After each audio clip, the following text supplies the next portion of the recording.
స్వతంత్ర దినోత్సవ శుభాకాంక్షలతో ఈ కార్యక్రమానికి విచ్చేసినందుకు మీ అందరికీ పేరు పేరున హర్ ఘర్ తిరంగా కమిటీ నుంచి ధన్యవాదాలతో మనందరం కూడా తెలుసుకోవాల్సినటువంటి అంశం ఒకటి ఉన్నది. భారత ప్రధాని నరేంద్ర మోడీ గారు గత 4 సంవత్సరాలుగా హర్ ఘర్ తిరంగా అనేటువంటి కార్యక్రమాన్ని రూపొందించి ప్రతి ఇంటి పైన కూడా భారతదేశంలో ఉన్నటువంటి 140 కోట్ల భారతీయుల ఇండ్ల పైన ఖచ్చితంగా జాతీయ జెండా ఎగరవేయాలి. ఈ ప్రపంచానికి భారతదేశ ఐకమత్య స్ఫూర్తిని తెలియజేయాలి అని చెప్పి ఒక నినాదాన్ని తీసుకొని తూచా తప్పకుండా ఈ 4 సంవత్సరాలుగా మనందరినీ కూడా ఈ కార్యక్రమంలో భాగస్వామ్యులను చేస్తున్నారంటే దాని వెనకాల చాలా అర్థం ఉన్నది. భారతదేశ స్వతంత్ర ఫలాలు మనం ఇవాళ అనుభవిస్తున్నాం. ఇక్కడ మనము ఈ కార్యక్రమాన్ని పెట్టుకునేటువంటి స్వేచ్ఛ మనకున్నా, మాట్లాడే వాక్ స్వతంత్ర స్వేచ్ఛ మనకున్నా, మనకు నచ్చిన విధంగా బ్రతికేటటువంటి ప్రజాస్వామ్య హక్కు మనకున్నా, అవన్నీ కూడా మన దేశానికి స్వతంత్రం లభించడం వల్లనే వచ్చింది. ఈ దేశానికి స్వతంత్రం అనేది వట్టిగానే రాలే. బ్రిటిష్ వాళ్ళు మన దగ్గరికి వచ్చి మనల్ని ఆక్రమించుకొని పరిపాలించినాడు. వాళ్ళ కబంధ హస్తాల నుంచి మన దేశానికి మనం స్వతంత్రం తెచ్చుకోవడానికి ఒక తాంతియా తోపే లాంటి వారు, ఒక ఝాన్సీ లక్ష్మీబాయి లాంటి వారు, ఆ తర్వాత సుభాష్ చంద్రబోస్ లాంటి వారు, భగత్ సింగ్ లాంటి వాళ్ళు ఈ భారతదేశంలో లక్షలాది మంది భారతీయులు వాళ్ళు ప్రాణత్యాగాలు చేసి వాళ్ళ జీవితాలను ఈ దేశం కోసం అర్పించి రాబోయేటటువంటి తరాలు స్వతంత్రంగా స్వేచ్ఛగా బతకాలంటే ఈ భారతదేశం స్వతంత్ర భారతదేశంగా ఉండాలి తప్ప బానిస భారతదేశంగా ఉండొద్దు అని చెప్పి ఎందరో లక్షలాది మంది స్వతంత్ర సమర యోధుల ప్రాణ త్యాగాలు చేస్తే ఇవాళ మనకి భారతదేశానికి స్వాతంత్రం వచ్చింది. మరి అటువంటి స్వాతంత్ర దినోత్సవం నాడు ప్రతి సంవత్సరం కూడా మనం వాళ్ళందరినీ గుర్తుంచుకోవాల్సినటువంటి అవసరం ఉన్నది.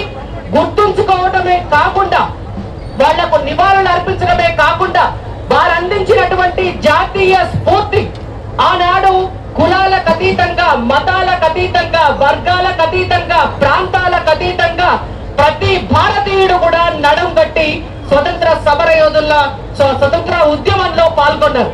కాబట్టి ఆ స్ఫూర్తిని, ఆ ఐకమత్యం ఉంటేనే మనం ఆనాడు స్వతంత్రం సాధించుకోగలిగినాం. కాబట్టి ఈనాడు కూడా మన ఆ ఐకమత్యం అవసరం.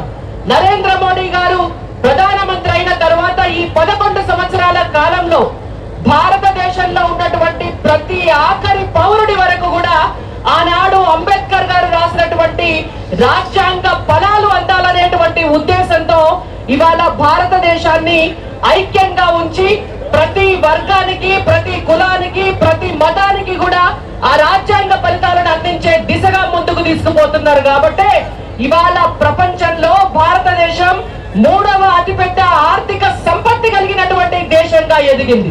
అదంతా కూడా మన జాతీయ స్ఫూర్తి వల్లనే అది సాధ్యమైంది. ఒకనాడు గుండు పిండును కూడా మనం భారతదేశానికి దిగుమతి చేసుకునేటటువంటి పరిస్థితి నుంచి ఇవాళ ఆయుధాలను సైతం ప్రపంచానికి మనం ఎగుమతి చేస్తున్నామంటే అది మన జాతీయ స్ఫూర్తి నుంచే వచ్చింది.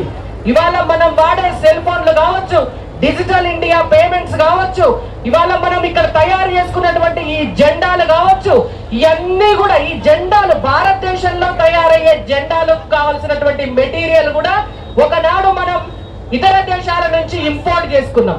కానీ ఇవాళ నరేంద్ర మోడీ గారు వచ్చినాక స్వదేశీ అనేటువంటి ఒక నినాదాన్ని తీసుకొని మన దేశ ఉత్పత్తులను మనము కొనుగోలు చేసి మన దేశ సంపదను పెంచాలనేటువంటి ఉద్దేశం ఏదైతే ఉందో దాని ద్వారా ఇవాళ మేక్ ఇన్ ఇండియా కాన్సెప్ట్ కావచ్చు, మేడ్ ఇన్ ఇండియా కాన్సెప్ట్ కావచ్చు, ఈ భారతదేశంలో ప్రతి ఒక్కరికి కూడా ఆర్థిక సంపత్తిని కలిగించి ఈ దేశం మీద ప్రేమను కలిగించే దిశగా మనల్ని ముందుకు తీసుకుపోతోంది. కాబట్టి మనందరి బాధ్యత, భవిష్యత్ తరాలుగా మీ అందరి బాధ్యత ఈ దేశ ఐకమత్య స్ఫూర్తిని, ఈ దేశ జాతీయ స్ఫూర్తిని మనందరం ముందుకు తీసుకెళ్లి మన స్వతంత్ర సమర యోధుల త్యాగ ఫలితాలని మనం కాపాడుకుంటూ